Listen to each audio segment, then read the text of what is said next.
ম্যাচটা আগে থেকেই ছিল আগ্রহের কেন্দ্রবিন্দুতে, কেনই বা থাকবে না। 11 বছর পর কোপা দেল রের ফাইনালে মুখোমুখি দুই চিরপ্রতিদ্বন্দ্বী রিয়াল বার্সা। সেই ম্যাচটা আলোচনায় চলে এলো আরও বেশি। ম্যাচের আগে মাদ্রিদের রেফারি পরিবর্তনের আবদার, অনুশীলন, অফিসিয়াল প্রেস কনফারেন্স বয়কট সহ নানা কারণে। এরপর ম্যাচটাও হলো ব্লকবাস্টার। একেবারে পয়সা উসুল এক ম্যাচে গোল হলো 5টি, তাতে শিরোপা উঠল বার্সার হাতে।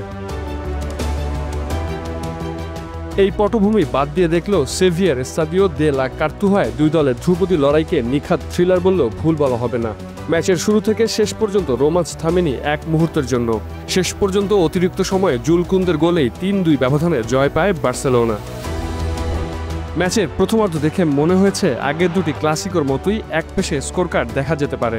এই অর্থে রীতিমতো পর্যুদস্ত হয়েছে রিয়াল। 28 মিনিটে পেদ্রির ডান পায়ের চোখ ধাঁধানো গোলে এগিয়ে যায় বার্সেলোনা। নিঃসন্দেহে ম্যাচের সেরা গোলও এটি।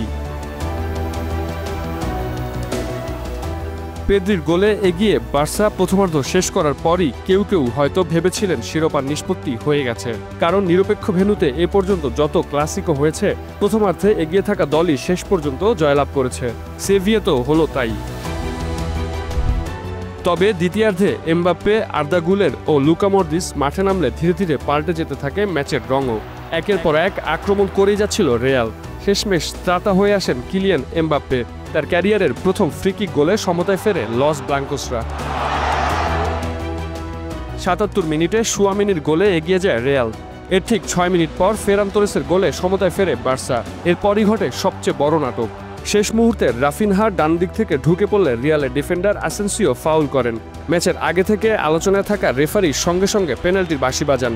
বার্সেলোনা সমর্থকরা তখন উদযাপন শুরু করে, কিন্তু ভিএআর দেখে সিদ্ধান্ত পাল্টায় রেফারি।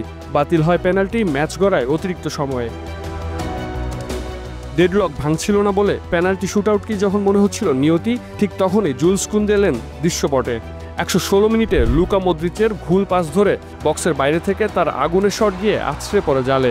শেষ পর্যন্ত 3-2 গোলে এগিয়ে থেকেই 32তম বারের মতো মর্যাদাপূর্ণ কোপা দেল রে চ্যাম্পিয়ন হয় বার্সা। অপরদিকে মৌসুমের তৃতীয় ক্লাসিকোতেও দর্শকদের পয়সা উসুল কিংবা রাত জাগা সার্থক, বিশেষ করে বার্সা সমর্থকদের জন্য। গত অক্টোবরে রিয়ালকে লিগে 4-0 গোলে বিধ্বস্ত করে জানুয়ারিতে স্প্যানিশ সুপার কাপেও 5-2 গোলে হারায় বার্সা। অর্থাৎ এ মৌসুমে 3বার বার্সার মুখোমুখি হয়ে 12 গোল হজম করে গ্যালাক্টিকোরা।